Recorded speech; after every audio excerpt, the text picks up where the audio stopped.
इस बीच एक और बड़ी खबर है, श्रद्धा ने आफताब के खिलाफ 2020 में शिकायत दर्ज कराई थी। जी हाँ, श्रद्धा का वो आखिरी लेटर सामने आ चुका है जिसमें उसने टुकड़े टुकड़े करने की धमकी का जिक्र किया था, क्योंकि आफताब ने इससे पहले भी उसे टुकड़े टुकड़े करने की धमकी दी थी। और यही वो लेटर जिसमें इस बात का जिक्र मिलता है कि श्रद्धा को पहले से अंदेशा था कि आफताब उसके टुकड़े टुकड़े कर सकता है। आपको बता दें, इसी चिट्ठी में ये बात का जिक्र भी किया गया है श्रद्धा की तरफ से कि अगर मुझे कुछ होता है तो उसके लिए पूरी तरह से जिम्मेदार आफताब होगा। और आप देखिए, जो इस चिट्ठी में श्रद्धा ने शक जाहिर किया था, ठीक उसी तरह से हमला किया आफताब ने। श्रद्धा ने मुंबई पुलिस से आफताब के खिलाफ शिकायत भी दर्ज कराई थी। He could kill me, इस बात का जिक्र देखिए यहाँ पर इस लेटर में। He could threaten to kill me, यानी कि मुझे मारने की कोशिश हो सकती है आफताब की तरफ से।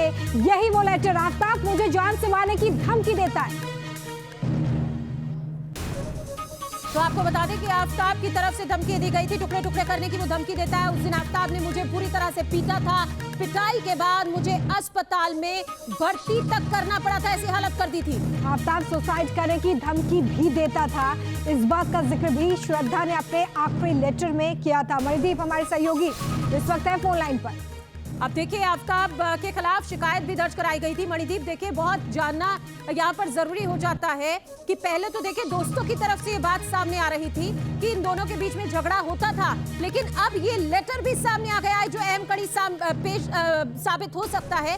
इस बीच ये जानना भी जरूरी हो जाता है कि जब ये शिकायत दर्ज कराई गई थी उस वक्त क्या किसी तरह का कोई एक्शन आफताब के खिलाफ लिया गया था?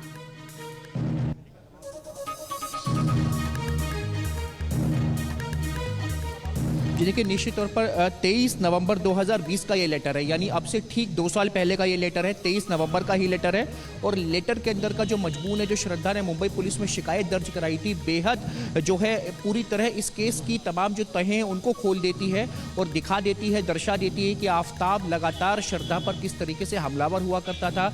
लेटर में साफ तौर पर श्रद्धा ने लिखा है कि भविष्य में यदि मुझे कुछ भी होता है तो उसका जिम्मेदार आफताब अमीन पूनावाला होगा। आफताब उसको जान से मारने की धमकी दिया करता था और कट इनटू पीसेस, यानी लगातार उसको टुकड़ों में काट करके फेंकने की बात भी कहता था, जो कि उसने अभी हाल ही में करके दिखाया है। और श्रद्धा ने साथ ही साथ एक महत्वपूर्ण चीज ये है कि जो परिवार है, आफताब के परिवार का भी श्रद्धा ने जिक्र किया है इस लेटर में और लिखा है कि आफताब के परिवार को भी इस चीज की लगातार जानकारी है कि आफताब किस तरीके से श्रद्धा के साथ में मारपीट करता है, श्रद्धा को धमकियां देता है कि वो उसे काट करके फेंक देगा।